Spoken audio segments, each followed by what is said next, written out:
Let's demo now. And this is Poly's pa9 directory. So you see pa9.go is already implemented, and the example secure string response.go is right here. Oh, you see also, by the way, the public key and the private key downloaded and put into the pa9 directory. Let's go ahead and give it a try. Run the secure string response.go. All right, server launched.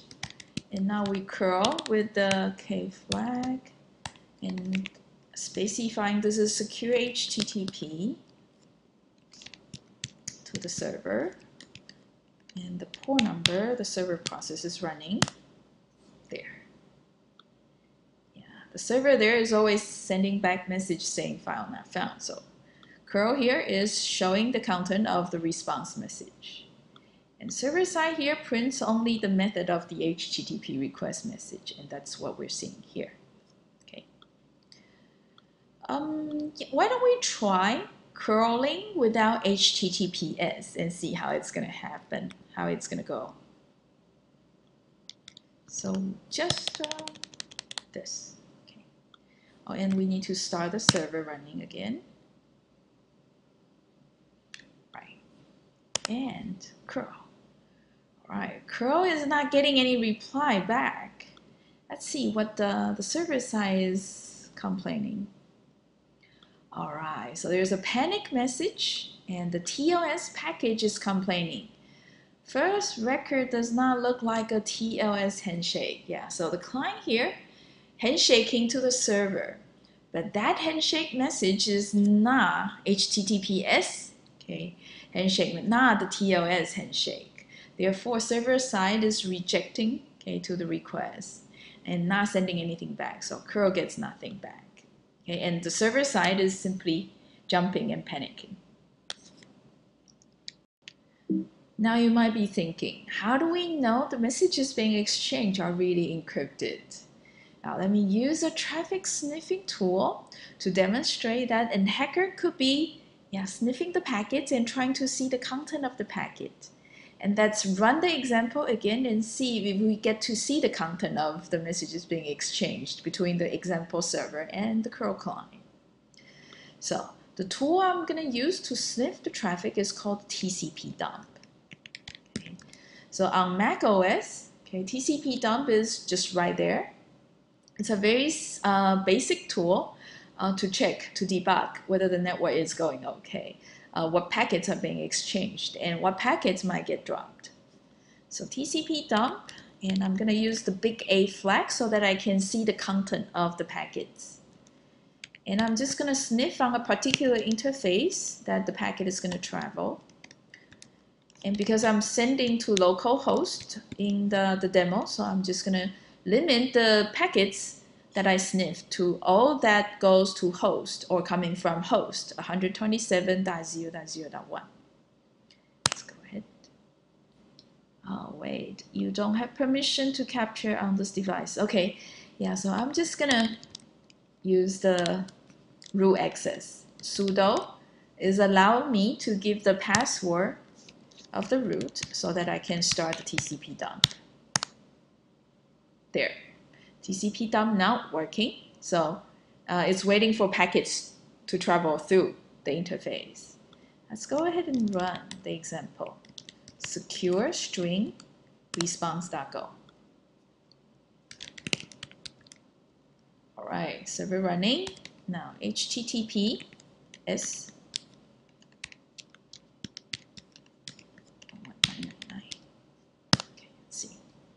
Okay, so client side behaving as expected, server side behaving as expected. And we do see here TCP dump is actually, printing lots of information here. Let's go all the way back to the start of the TCP dump command. Yeah, quite a bit of messages being exchanged. Quite a bit of the packets being exchanged. There. Okay. TCP dump. Let's see the first packet. Yeah, right here.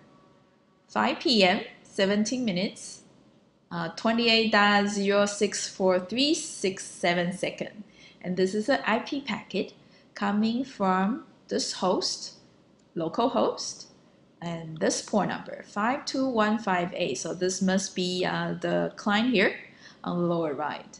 And it's going to localhost 127.0.0.1 and then port number 11999. Yeah, that's the port the example server is running. So this must be the first exchange message to establish the connection, right? The second one then must be coming back from the server and to the client. Then this must be the response containing the public key of the server. There. And if we go down further, you see that all these messages look like random codes. Random codes.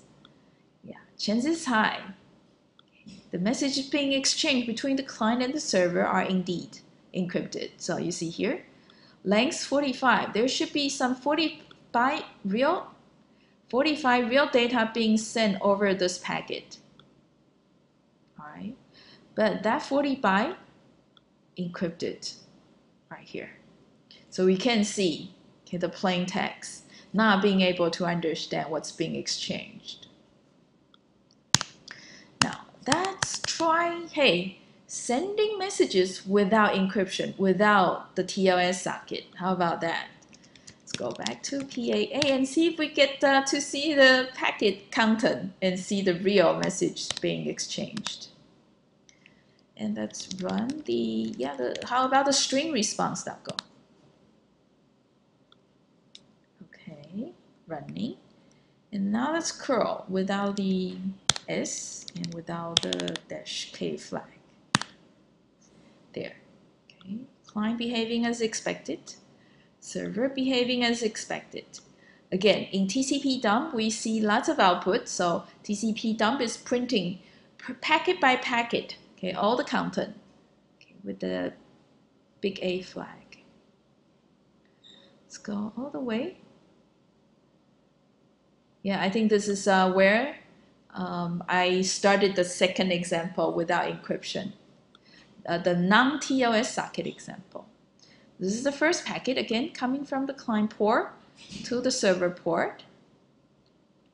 And yeah, the message looks encrypted. I can't tell what's going on. Second one, coming back from the server to the client, I can't tell either. If we scroll down,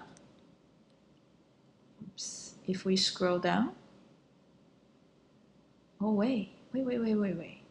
Yeah, so the first message here, second, third, fourth, fifth. Look at the fifth message, coming from the client to the server.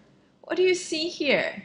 Yeah, it starts by, a bunch of these random codes, but get /http/1.1. What is this? We actually know, right? Because it actually fits HTTP request message format. This is the HTTP request message coming from the client to the server. Let's see if we get to see the reply from the server. Right here. The first line in the HTTP response in one packet. Second line, date column ... in the second packet from the server back to the client. Again, the third packet from the server back to the client. But it's an empty line, so nothing here. Fourth, from the client to the server. Yeah, nothing. It's a length 0, so this could be a keep alive or something like that. And then from the server again to the client. Length 15. Oh, the data, file not found. And something coming back from the client to the server, and finally server to the client. This should be the /r/n. And then client sends something further back to the server. Yeah. A few more messages, but none of these comprehensible. I'm guessing that these are trying to close the connection. Okay, server here ends finally with yet another closing message. And so you see, without using the TLS socket, we get to see the content of these HTTP requests and response messages. Ouch.